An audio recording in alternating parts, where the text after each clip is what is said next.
Antes de sua prisão, em fevereiro de 2005, Dennis Rader era visto em sua comunidade como um homem normal e educado. A mídia o descreveu como um trabalhador com vários diplomas, devoto frequentador de igreja e líder de escoteiros. Por todas as contas, ele era um membro ativo de sua comunidade e geralmente bem respeitado. Mas essa fachada desmoronou quando foi revelado que Rader era o infame e anteriormente não identificado serial killer que foi apelidado de Bind, Torture, Kill, um criminoso brutal e violento que aterrorizou Wichita, Kansas por várias décadas. Mas quem era Dennis Rader e o que o motivou a cometer crimes tão horríveis? Neste documentário, esclareceremos essas e outras questões, ao examinarmos a monstruosa história de Dennis Rader. Neste vídeo, porém, não o chamaremos de assassino Bind, Torture, Kill, pois era como ele queria ser conhecido. Vamos chamá-lo de FDF, a falha do disquete, e vamos explicar exatamente o porquê.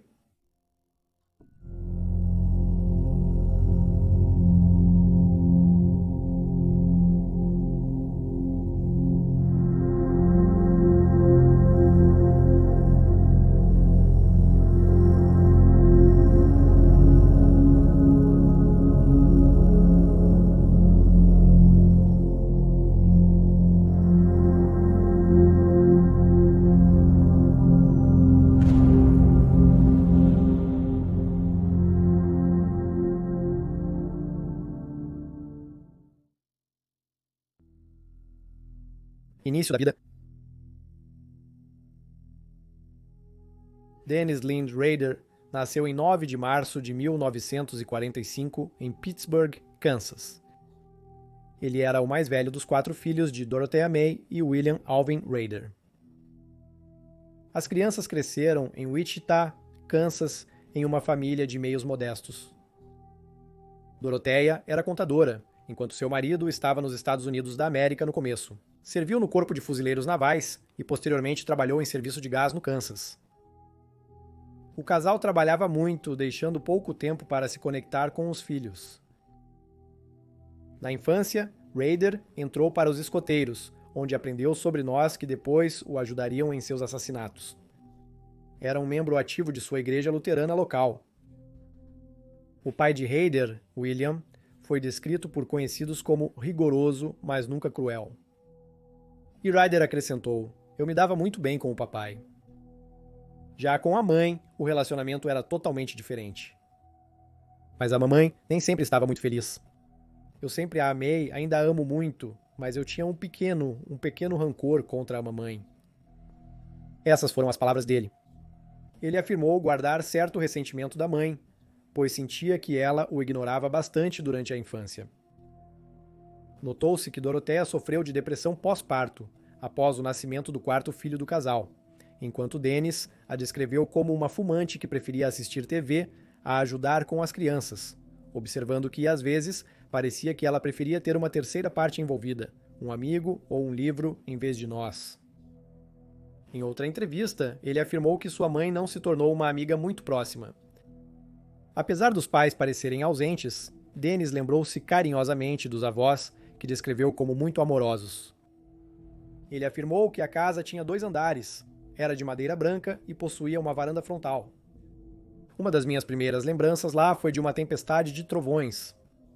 Eu fiquei com medo do trovão e do relâmpago. Minha avó diz que é só um carro de batatas atravessando uma ponte. O barulho são as batatas caindo e batendo nas tábuas. Ele descreveu sua avó como maravilhosa e prestativa, mas às vezes distante, com a mente em outro lugar, semelhante à sua mãe. Ele disse que seu avô era um homem de bom coração, mas tenho certeza que também tinha um lado cruel. Dennis afirmou que sabia desde jovem que se tornaria um assassino. Uma de suas memórias marcantes foi quando o anel de sua mãe ficou preso na mola de um sofá. Sem conseguir soltar a mão, Dorothea, amedrontada, implorou ao filho por ajuda. Apesar de ser um menino, Dennis se lembra de estar assustado, mas também empolgado. Eu a encarei, sentindo uma sensação estranha no estômago e na virilha. Ele ficava excitado com sua mãe sendo aprisionada e frequentemente repetia esse cenário em sua cabeça, substituindo sua mãe por várias outras mulheres. Outra coisa que se destacou para ele na infância foi o fato de que assistir galinhas sendo amarradas antes de serem abatidas o excitava, e logo ele estava imaginando amarrar mulheres nos trilhos de trem. Dennis começou a se satisfazer com o livro de seu pai sobre o assassino dos corações solitários, um serial killer chamado Harvey Glatman, que atuou nos anos 50. Glatman atraía suas vítimas principalmente se passando por fotógrafo, mas conheceu ao menos uma delas por meio de um anúncio de corações solitários no jornal. Dennis se referia ao serial killer dentro dele, a parte dele que se deliciava com essas coisas e gostava de fantasias sexuais violentas, como o Minotauro. Dennis frequentou a escola primária Riverview, onde lutou para manter notas médias, às vezes caindo abaixo. Ele era visto como um estudante tímido e introvertido que não fazia conexões com seus colegas facilmente. Ele não gostava de falar em público e tinha dificuldade na leitura. Refletindo sobre seu tempo na escola, Dennis afirmou: "Eu diria que, provavelmente, mesmo quando estava no ensino fundamental, tinha alguns problemas. Fantasias sexuais, provavelmente mais do que o normal." O psicólogo forense Dr. Tony Roark, que trabalhou para examinar Rader após sua prisão, acredita que algo aconteceu muito cedo em sua vida que faria Dennis associar a morte ao prazer sexual, afirmando: "Se Rader fosse completamente honesto, tenho certeza de que encontraríamos algum tipo de evento da infância que Rader associou imediatamente com sentimentos de sexualidade." De alguma forma, muito cedo, Rader encontrou um evento onde associou o prazer sexual com o sofrimento e a morte de um ser vivo. Após esse primeiro encontro, ele provavelmente começou a nutrir intensamente esses sentimentos. Como muitos serial killers, Dennis machucava e matava animais quando jovem. Ele se lembrou de Betty, casada com o primo de seu pai, que lia poesia e gostava de quebra-cabeças de palavras. Ela também criava gatos odiados, como mencionado. Ela contava histórias de afogar gatos em sacos de estopa em sua fazenda. Como eu, ela acreditava que eles tinham um poder místico secreto e maligno, que precisava ser eliminado. As histórias dela podem ter me influenciado a procurá-los como vítimas de escravidão. Eu afoguei um gato ou dois. Rayler também falou abertamente sobre sua dificuldade em lidar com rejeição. Ele afirmou que a filha do pastor de sua igreja foi sua primeira namorada durante a infância. Tinha que ser amor, pois eu sofria por dentro se não a visse aos domingos. Quando o pai dela a transferiu da área, eu fiquei devastado. Eu nunca consegui aceitar rejeição muito bem. Acredito que rejeição e falta de atenção sejam meus principais problemas. Somehow, the need for attention as a beloved and lovable child did not develop properly. Curiosamente, Rader era fascinado por Silos quando jovem, admitindo que se excitava apenas ao adentrar um deles.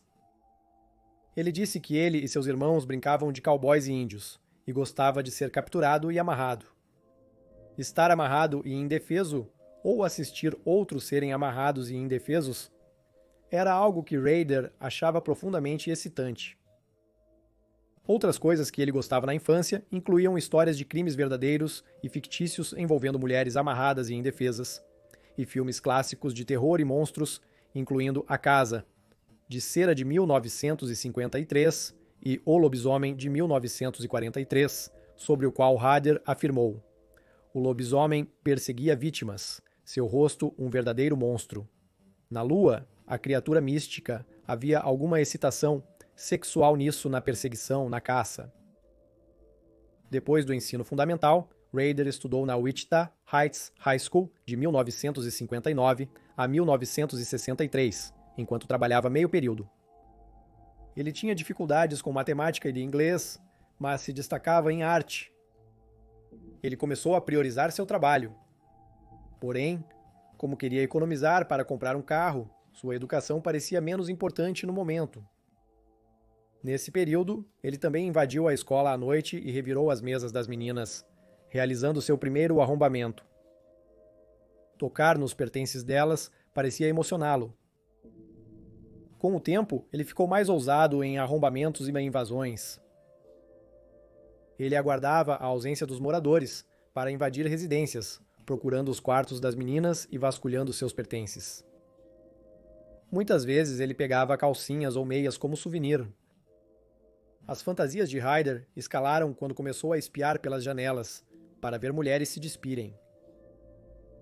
A doutora Catherine Ramsland escreveu em seu livro Confissão de um Assassino em Série a história não contada de Dennis Rader, o assassino, bind, torture, kill, que ele mostrou o desenvolvimento de parafilia, que é descrita como um distúrbio sexual que geralmente começa na infância ou adolescência e continua na idade adulta. Com esse distúrbio, a excitação sexual vem de objetos, atividades específicas como bondade ou experiências desviantes, incluindo perseguição e estrangulamento. Aqueles com o distúrbio frequentemente se tornam obcecados por ele, com as fantasias se tornando mais elaboradas conforme envelhecem. Dennis relatou que, começando em sua adolescência, ele usava o porão de sua casa para praticar asfixia autoerótica, onde ele se enforcava para poder atingir o clímax. Ele mencionou que passou muito tempo criando aparelhos para aumentar a excitação sexual, obtendo prazer de várias maneiras, incluindo se enforcar e se amarrar. Autoflagelação e vestir roupas femininas também funcionavam. Mais tarde, ele se fotografava, muitas vezes com uma máscara, vestido com roupas femininas, amarrado e ou pendurado. Quando questionado sobre as fotos, Rader admitiu que fingia ser suas vítimas. Dennis também apreciava imaginar a intensa tortura mental alheia. Com a doutora Ramsland escrevendo, os sadistas desfrutam da sensação de poder e autoridade que surge ao terem seu caminho com um ser humano vulnerável e submisso, e Ryder exerceu poder, pois quando ele finalmente passou a matar, ele diria às suas vítimas que elas iriam morrer. Ele queria que eles soubessem disso. A doutora Ramsland afirmou que as parafilias se desenvolvem quando o instinto sexual se associa a outras vivências. Uma vez estabelecidas, elas se tornam a principal forma de excitação e fica difícil mudar para experiências mais normais. Após se formar em 1963, Ryder trabalhou em uma mercearia local. No verão de 1966, aos 21 anos, alistou-se na Força Aérea dos Estados Unidos da América. Especulou-se que isso foi para evitar a convocação para a Segunda Guerra do Vietnã. Ele serviu por 4 anos, antes de ser dispensado em 1970 e menos de um ano depois, conheceu Paula Dietz, com quem se casou em 22 de maio de 1971. Eles eventualmente teriam 2 filhos. 2 anos depois, Ryder foi contratado pela Cessna, fabricante de pequenas aeronaves. Por volta dessa época, ele obteve um diploma técnico em engenharia eletrônica e então se matriculou na Universidade Estadual de Wichita para obter um bacharelado. Porém, depois de 9 meses, Dennis foi demitido, deixando-o deprimido e sem rumo. Ele começou a trollar, nome que deu a uma de suas atividades favoritas, que envolvia dirigir por aí, observando mulheres que achava atraentes. Ele começou a perseguir mulheres enquanto elas faziam compras, e fantasiava em se esconder no banco de trás de seus carros, para que pudesse pegá-las de surpresa e sequestrá-las à mão armada. Mas não foi até janeiro de 1974 que Rader definiu seu alvo final. A família Ataro. 33 anos e 11 anos chamaram a atenção de Rader em novembro de 1973, quando ele as viu indo para a escola e as seguiu. Julie morava na North Edgemoor, com seu marido Joseph e 5 filhos. Na manhã de 15 de janeiro de 1974, quando Rader fez sua jogada, os 3 filhos mais velhos já estavam na escola. Dennis vinha planejando meticulosamente esse ataque por semanas, talvez meses. Ele passou o tempo reunindo seu kit de ataque, que incluía uma arma, facas, capuzes, cordas, fita adesiva, sacos plásticos, luvas e ferramentas para arrombamento e invasão. Após meses observando a família, ele concluiu que o melhor momento para atacar seria pela manhã, quando os filhos mais velhos e o marido de Julie estivessem fora. Imagine a surpresa do Rader quando, após cortar as linhas telefônicas da casa às 8h20 e invadi-la, descobriu que Julie não estava sozinha com seus 2 filhos mais novos. Joseph, marido de Julie, também estava lá. Dennis sacou sua pistola calibre 22 e anunciou à família que era um assalto, pedindo para não se alarmarem. Ele revelou ser um criminoso fugitivo que precisava de suprimentos e dinheiro. Joseph Otero, segundo de 9 anos, e Josephine Josie Otero, de 11, que estavam de saída para a escola, pareciam assustados.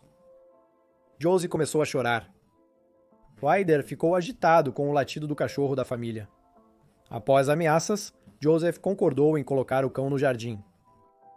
Ryder ordenou que a família fosse para um quarto, amarrou as mãos deles atrás das costas e colocou sacos plásticos sobre as cabeças de Joseph e Joey. Julie e Josie tentaram negociar sua libertação, mas Ryder ignorou. Ele matou o pai e o filho primeiro, antes de colocar um cordão de amarração no pescoço de Josie, até que ela perdesse a consciência, depois estrangulou a mãe dela. Depois, ele levou Josie, de 11 anos, para o porão e removeu suas roupas antes de pendurá-la em um cano que era forte o suficiente para suportar seu peso. Horrivelmente, Ryder se satisfez sexualmente antes de deixar a cena, embora sua evidência de DNA tenha sido usada para ajudar a condená-lo posteriormente. Antes de sair de casa, Dennis aumentou o termostato na esperança de confundir a hora da morte. Ele já havia saído quando percebeu que estava sem a faca que usou para cortar as linhas telefônicas. Ele retornou em seu carro para buscá-la antes que alguém percebesse algo estranho. Os corpos foram achados à tarde pelos 3 filhos adolescentes mais velhos dos Otero, que tinham voltado da escola. Dentro da casa, uma bolsa esvaziada e uma carteira vazia foram encontradas. Um relógio de Joseph e o rádio de Joey estavam desaparecidos. O carro da família havia desaparecido da garagem e foi localizado mais tarde naquela noite, a cerca de meio quilômetro de distância, estacionado em um supermercado. Ao refletir sobre seu primeiro assassinato, Ryder declarou que, apesar de hesitar em matar os Oteros, sentiu que precisava prosseguir com o ato, porque eles poderiam identificá-lo. Embora tivesse uma máscara, não a usava, e talvez tenha esquecido de abaixá-la. Era uma máscara de esqui tipo touca. Queria deixá-los como estavam, mas algo sombrio me impelia a matá-los. Eles poderiam me reconhecer, e eu tomei a decisão de seguir em frente e acabar com eles, estrangulá-los. Depois, Dennis se lembrou de pensar em seu próprio apelido, decidindo por bind, torture, kill, amarrá-los, torturá-los, matá-los. Ele tinha a expectativa de se tornar um notório serial killer, tão aterrorizante quanto Jack, o Estripador e Ted Bundy. E ele mal podia esperar para ler sobre seus crimes nos jornais e revistas de crimes reais. Assassinatos. Em 4 de abril de 1974, policiais de Wichita foram chamados à casa de 21 anos. Kevin, irmão de Catherine, fugiu e ligou para as autoridades após um intruso invadir a casa, atirar nele 2 vezes e atacar Catherine. Kevin ainda estava amarrado com um cordão branco no pescoço e necessitou de tratamento hospitalar extenso após fugir. Já Catherine foi achada numa poça de sangue, mas incrivelmente ainda vivia. Ela havia sido esfaqueada 11 vezes nas costas e no baixo ventre e havia sido estrangulada. Ela deu seu nome e idade aos oficiais antes de desmaiar. Meias de nylon estavam amarradas em seus pulsos e tornozelos e um lenço azul e um cordão fino em seu pescoço. Ela estava ferida, sangrando e com dificuldade para respirar. Apesar de ter sido prontamente levada em uma ambulância, faleceu durante a cirurgia. Os investigadores vasculharam a casa em busca de pistas. O rádio estava ligado e o conteúdo da bolsa de Catherine havia sido esvaziado. Uma gaveta com roupas íntimas estava aberta e o telefone da casa havia sido desconectado. Mais roupas ensanguentadas, incluindo camisas e uma camisola, foram descobertas, além de 2 dentes. Um buraco de bala estava na porta do banheiro e uma cadeira ensanguentada com meias amarradas foi encontrada em um dos quartos. O vidro da porta dos fundos havia sido estilhaçado, fragmentos brilhando pelo chão e um cabo de plástico foi encontrado dentro do caminhão do pai de Catherine. Kevin contou aos investigadores que um homem branco armado havia entrado na casa alegando ser um fugitivo da Califórnia. Ele descreveu o agressor como tendo cerca de 25 anos, 1,80 m de altura, corpulento e pesando cerca de 81 quilos. Ele também notou seu cabelo escuro e bigode e disse que ele estava suado e usando luvas.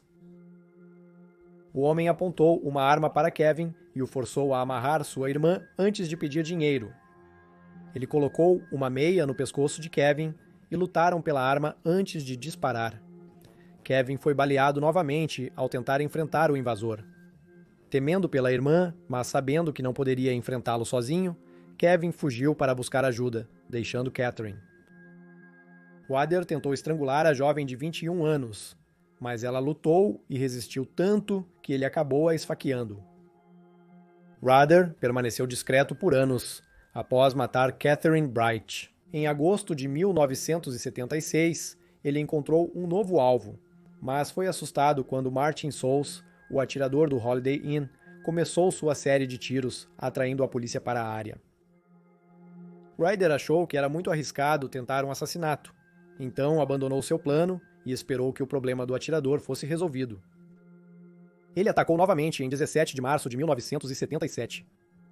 A polícia foi chamada para a rua South Hydraulic, número 1311, após serem alertados sobre um corpo morto. O corpo, logo identificado como de 25 anos, foi deixado nu, de bruços na cama. Um saco plástico havia sido amarrado na cabeça de Shirley, preso no lugar com uma camisola rosa. Fita isolante estava colada em seus braços e tornozelos, com as mãos amarradas atrás das costas. Um longo pedaço de corda estava enrolado 4 vezes em seu pescoço, pulsos e tornozelos. Os filhos de Shirley, de 6 e 8 anos, encontraram seu corpo.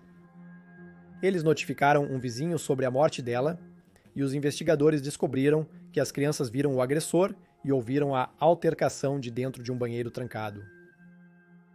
Eles descreveram o invasor como um homem branco, armado com uma pequena mala com zíper, que os forçou junto com a irmã a entrar no banheiro antes de amarrá-los.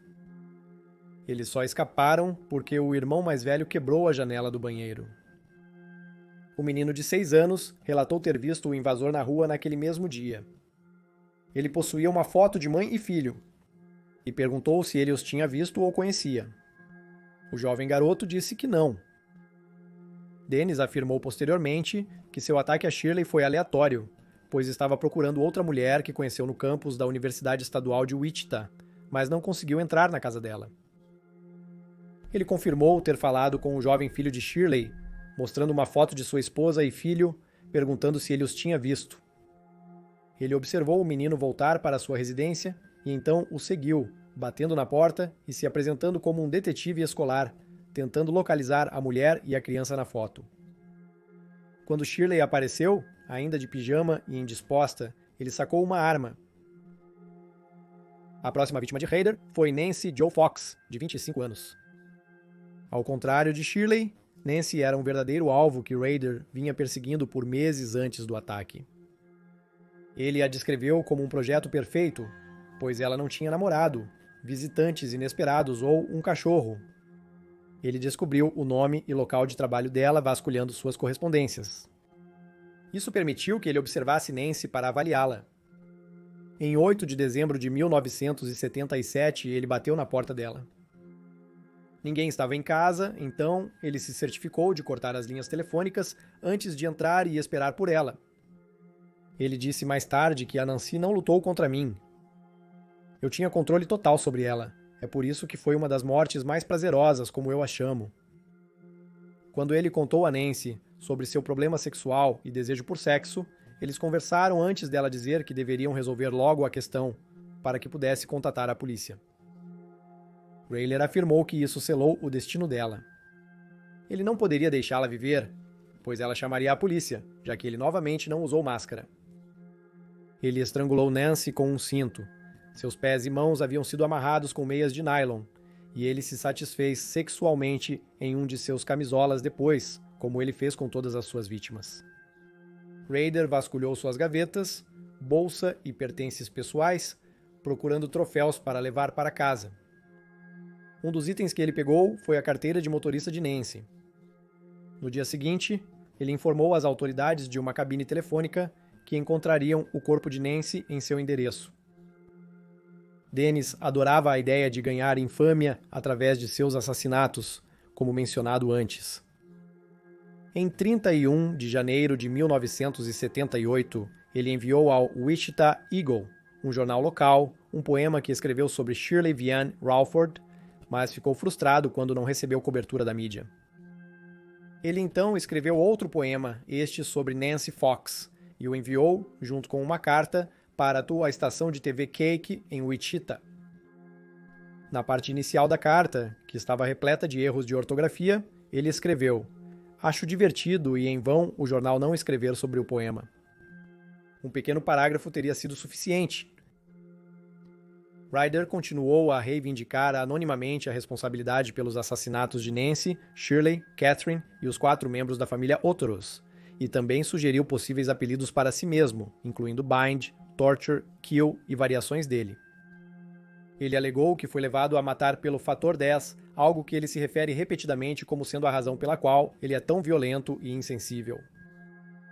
Ele colaboraria depois com a doutora Ramsland para que ela descobrisse seu fator 10. Ramsland, no entanto, disse à mídia que Ryder não gostou que não foi tão difícil. Ele deseja que seja um mistério intenso e profundo, inacessível a qualquer pessoa.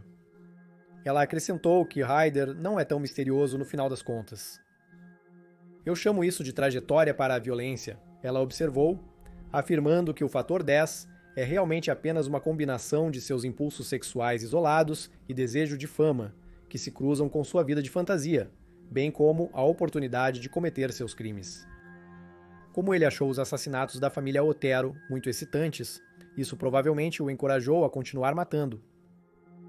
Dennis pediu em sua carta que a polícia lhe enviasse uma mensagem oculta, pois ele havia incluído muitos detalhes notáveis no texto. Os investigadores determinaram que veio do assassino que procuravam no momento. Atendendo seu pedido, Cake exibiu uma mensagem subliminar noturna que durou apenas uma fração de segundo. Dizia: "Agora ligue para o chefe com o desenho de um par de óculos, os mesmos recuperados da cena do crime de Nancy Fox." A polícia esperava que Rader se entregasse, mas ele não o fez. Em 27 de abril de 1985, Maureen Hedge, de 53 anos, não apareceu para trabalhar. Preocupado com o comportamento atípico dela, um colega de trabalho ligou para o filho, que foi verificar a situação da mãe. Ele notou, estranhamente, que o carro dela havia desaparecido, e ele não conseguia imaginar onde ela poderia estar quando deveria estar no trabalho. No entanto, o filho esperou até o dia seguinte para denunciar o desaparecimento da mãe, pois não conseguia contatá-la. Os investigadores descobriram que Maureen foi vista pela última vez em 26 de abril por volta de 1 da manhã, quando um amigo homem deixou sua casa e as linhas telefônicas haviam sido cortadas. Em 2 de maio, seu carro foi encontrado trancado e abandonado em um centro comercial na 21st com a Woodlawn. Ele estava lá intocado desde 27 de abril. A bolsa da mulher de 53 anos foi encontrada depois, na 37th com a 143rd. O corpo de Maureen foi recuperado perto de Webb e 53rd North, coberto por folhagem e grama, junto com restos de um cachorro e um par de meias calças amarradas.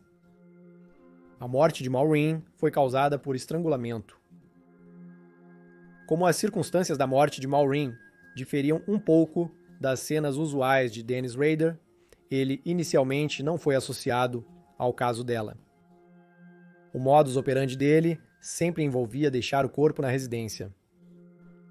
Como resultado, a polícia primeiro focou em um amigo que havia deixado Maureen viva no início da madrugada de 26 de abril. Ryder confessaria mais tarde o seu assassinato, afirmando que esperou horas antes de atacar. Ele esperou o amigo de Maureen ir embora. Depois, ele esperou até que a mulher de 53 anos adormecesse, antes de acender a luz do banheiro, pular na cama e estrangulá-la manualmente. Ele a despiu e a amarrou após a morte, e então roubou vários troféus antes de envolver o corpo em cobertores, e levando-a para o carro dela. Ele levou o corpo de Maureen para sua igreja, onde a amarrou em diferentes posições e tirou fotos com uma câmera Polaroid furtada. Ele moveu o corpo de volta para o carro e dirigiu até o local de despejo, onde empurrou o corpo de Maureen para fora e o abandonou. Em 1986, Rader atacou novamente. Em 16 de setembro, ele estrangulou Vicky Wegerle, de 28 anos, até a morte com uma meia de nylon em sua casa. Ele tirou várias fotografias do corpo dela usando sua câmera roubada. Vicky foi encontrada pelo marido depois que ele voltou do trabalho. O filho de 2 anos deles não se feriu. Os pés de Vicky estavam amarrados com um cadarço de couro, e as mãos dela estavam amarradas atrás das costas. Um cadarço de couro foi encontrado sob uma meia de nylon ao redor do pescoço dela. O carro do casal, que estava desaparecido da garagem, foi encontrado posteriormente em um estacionamento de loja próximo à residência. Última vítima de Rader.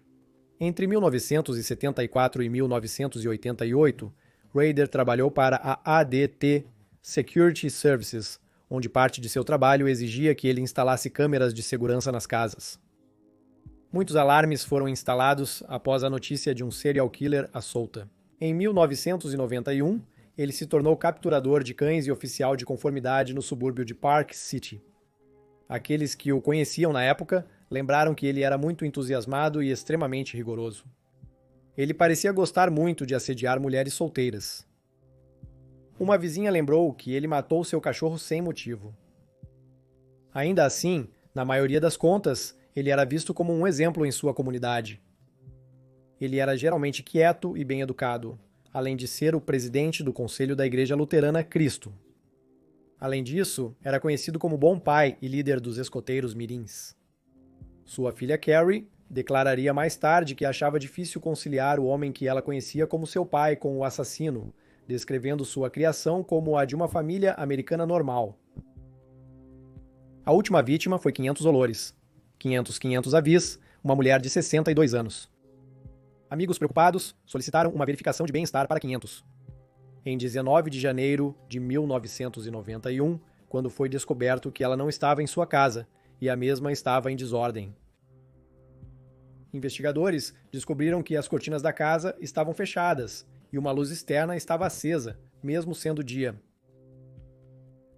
Amigos informaram que ela sempre estacionava na garagem e era incomum tê-lo deixado na entrada.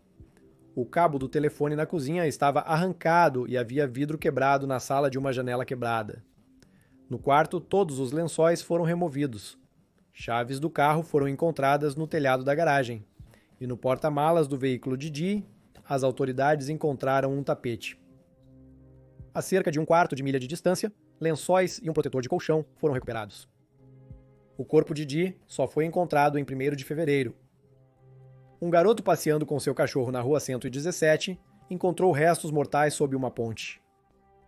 O corpo estava de barriga para cima, com um par de meias envolvendo o pescoço, pernas amarradas nos joelhos com meias e uma máscara de porcelana pintada à mão por perto.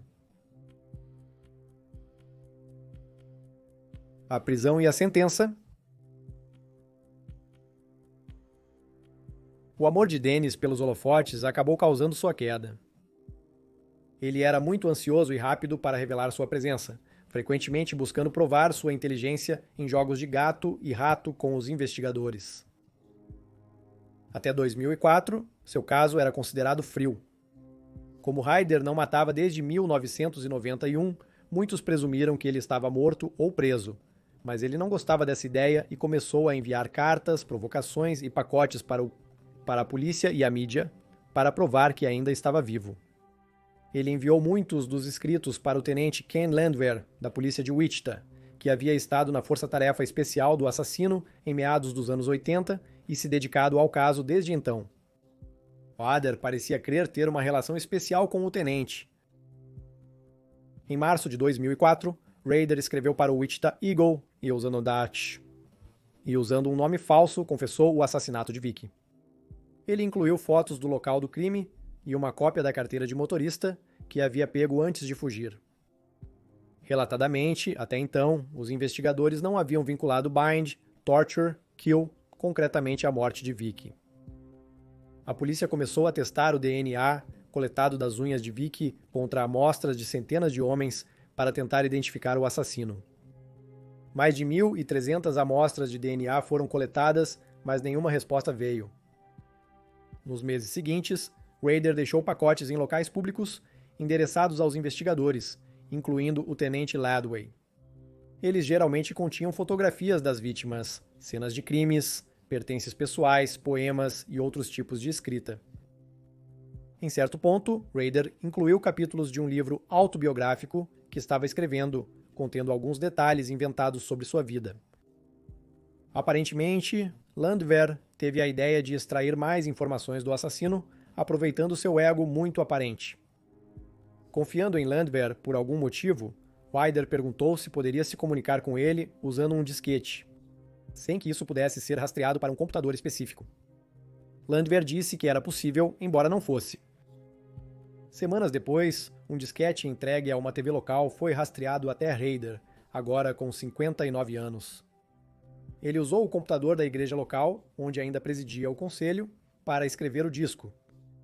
Apesar de o disco ser uma evidência circunstancial contundente, as autoridades julgavam necessário algo mais direto. Posteriormente, eles conseguiram um mandado para acessar o exame de Papa Nicolau de Carrie, filha de Rader. Testes de DNA revelaram correspondência familiar entre o exame e o DNA encontrado embaixo das unhas de Vicky. Ao ser preso em 25 de fevereiro de 2005, Rader aparentemente ficou consternado que o tenente Landwehr havia mentido para ele. Ele perguntou a Landwehr, um dos primeiros a interrogá-lo: "Ken, por que você mentiu para mim?" Landwehr respondeu: "Porque eu tentava te pegar." Segundo o perfilador do Federal Bureau of Investigation, Roy Hazelwood, Rader se sentia intocável e acreditava cegamente no policial. Hazelwood afirmou: "Ele aparentemente acreditava que Landwehr não podia mentir para ele, pois sabia que, se o fizesse, Rader cortaria as comunicações." Especialistas notaram que Rader queria ser policial quando jovem, o que talvez o fizesse confiar demais na força da lei. Por isso, ele será para sempre conhecido como o FDF, a falha do disquete, e não bind, torture, kill, como gostaria. Rader foi acusado de 10 homicídios em primeiro grau. Seu defensor público entrou com um pedido de inocência em seu nome no dia 3 de maio, pois Rader se recusou a falar em sua audiência. No entanto, em 27 de junho, data programada para o início do julgamento, o homem de 59 anos surpreendeu a todos ao mudar sua declaração para culpado. Foi observado que, na época, Rader não demonstrou remorso, nem se desculpou por suas ações. Em agosto, ao ouvir os depoimentos de impacto das vítimas, ele supostamente pediu desculpas, no que é descrito online como um monólogo desconexo de 30 minutos. Ele recebeu 10 penas de prisão perpétua consecutivas, com um mínimo de 175 anos. Ele está atualmente cumprindo pena na penitenciária Eldorado, uma prisão de segurança máxima em Eldorado, Kansas. Ele passa seus dias em confinamento solitário, embora em 2006, por bom comportamento, ele teve acesso a uma TV, rádio e revistas. O rescaldo. Após a condenação de Rader, sua esposa pediu o divórcio imediatamente. Carrie Rawson, sua filha, só falou com a mídia a partir de 2019. Ela lembrou de ser abordada pelo Federal Bureau of Investigation em 2005, que lhe disse que seu pai era o notório serial killer, dizendo: "Você não quer acreditar que é verdade, e você sabe. O pai que você conhece não é capaz de nada disso." Ela acrescentou que sentia como se toda a sua vida fosse uma mentira. Ela descreveu seu pai como equilibrado, gentil e caloroso, mas acrescentou que ele podia ser muito firme ou ter lampejos inesperados de raiva ou explosões. Em 2003, poucos anos antes de sua prisão, Rader levou sua filha ao altar no dia do casamento dela. Em uma entrevista à ABC News, Carrie concluiu: "Eu tinha minha família, eu tinha meu marido, eu tinha terapia, mas você está meio que sozinho." É um clube muito solitário, o pior que você poderia imaginar pertencer, ser filha de um serial killer.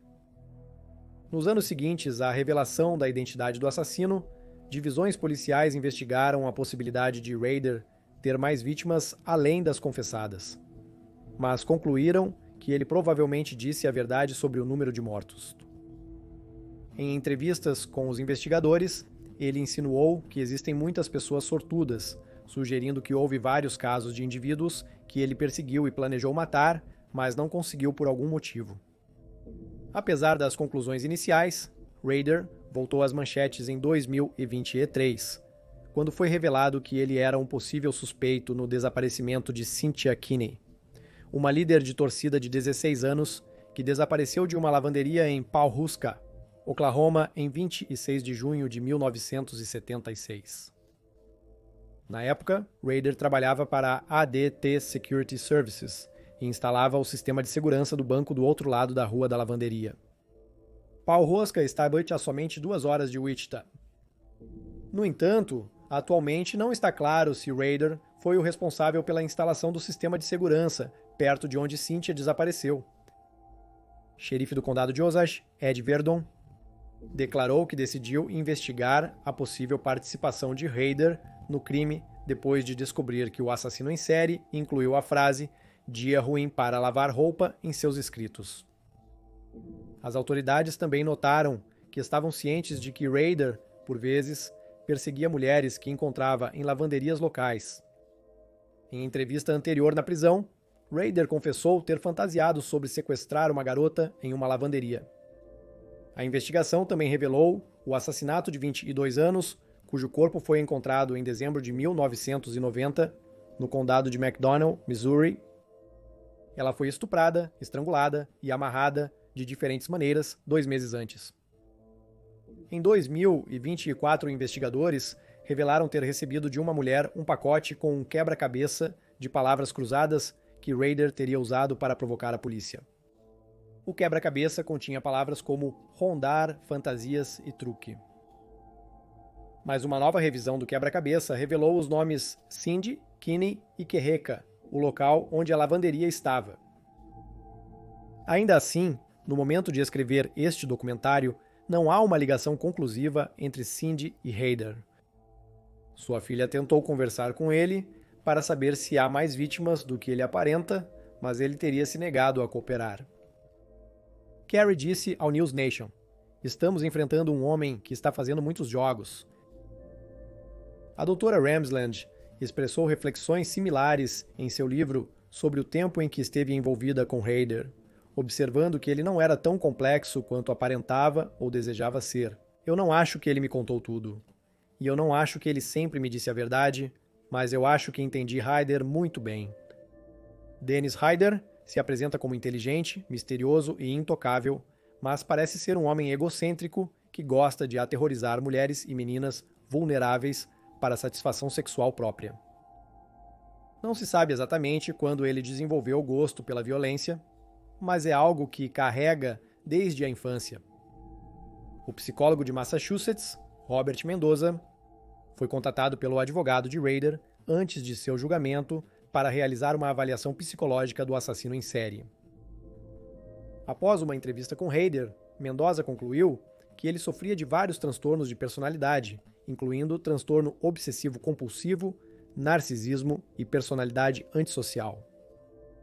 Ele notou o alto senso de autoestima de Rader e afirmou que sua crença de ser especial faz com que pense ter direito a tratamento diferenciado.